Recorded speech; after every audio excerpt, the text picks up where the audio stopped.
Welcome to the May Tech School. We are in the Collier and Thompson demonstration kitchen. Of course, I'm here with Cassie Byers of Home Wine Kitchen. Now, this month we gave Cassie quite a challenge and asked her to make fondant, which is that kind of very smooth encasement that you see on a lot of cakes. It makes everything look very tailored. You can play with it, make lots of fun shapes. So we thought it would be fun for spring, but it really is something that takes some skill to do correctly. So I know, Cassie, you said you kind of took over the kitchen at home a little bit with this. Yes, tortured your staff. It's not incredibly difficult to make.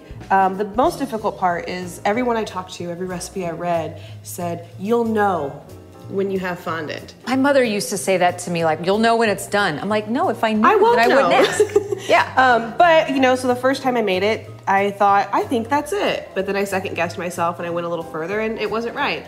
Third time I made it, I'm like, oh, I'm almost there, I'm gonna stop. And it was too sticky. And so finally it just had to settle into trust your instincts. Everyone has said you'll know when it's done. Mm-hmm. You're gonna know when it's done. And that made it a little bit easier to eyeball it. But you know, once you get it made, the real difficulty is working with it when you're done. Okay. All right, well, show us how to actually put it together. There's like 3 pounds of sugar in this recipe. There are 3 pounds of sugar in this recipe. It is pretty much pure sugar. We are gonna start with some bloom gelatin. Mm-hmm. We've got that going. And then we're going to melt that with some almond extract, some glycerin, and some corn syrup. Okay. Make sure you get food grade glycerin. And then Kat, if you want to do the honors of picking what color our fondant's gonna be today. So you set this just over a really light simmer, double boiler. Yeah, just to melt the gelatin back down into a liquid form. Okay, so once that's melted down, we've created a well here in our powdered sugar, just a little hole for the liquids to go into. Okay. And we're gonna slowly pour it in there. Now, obviously, you have your stand mixer with the dough hook. Mm-hmm. Is that do you have to basically have it stand mixer because there's so much mixing? Okay. All right, we're gonna start on low. And we're just gonna let that go until all the liquid's incorporated. It's gonna be very sticky, and we'll keep adding more powdered sugar, a half cup at a time, until we know it's done. Okay. There we go. Coat it a little bit with some powdered sugar so it's easier to work with, and we're gonna roll it out. Cool.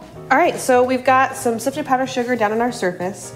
At this point, if you hadn't colored with the liquids, you could break it up in balls and knead the coloring into it.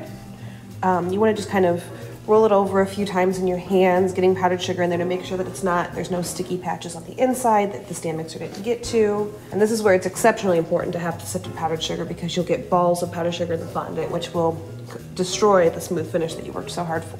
There's also some time sensitivity here because as the fondant sets, I would say, it does harden really quickly. What happens if you put too much sugar in?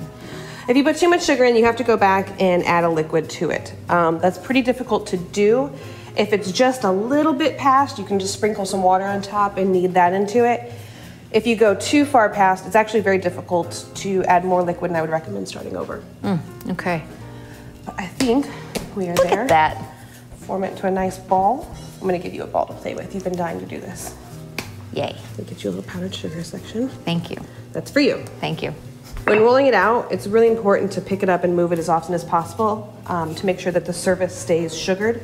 Otherwise, it'll stick very easily to your countertop. Let's make a mini Cassie. So you are basically going to create a blanket cover for your cake. Correct. Okay. When you do that, so say somebody bakes a cake and they want to do this, so you have to put the icing layer first? You need something for the fondant to adhere to. So a thin layer of buttercream is perfect. Just as you would when trying to ice a cake for decoration with buttercream, you create a crumb coat, and that's all you need is a very thin layer of buttercream icing so that the fondant can stick to it. All right, so after lots and lots of rolling, you just drape this over and just cut the edge off. Yeah, and you can easily just hide the seed with a little bit of buttercream scroll work. You can decorate the top with the fondant cutouts that you've created, buttercream decorations. You can put flowers on top, whatever you'd like to do. Well, I know that you're never going to make fondant again, so I made a little effigy of you, and we will put it on top of the cake. And a spoon. And a spoon. The knife was too hard. I couldn't make the knife, so we're doing the spoon. Kat had fun with fondant today. Yes. And I think everybody who plays with it, once you get past the rolling, you have fun.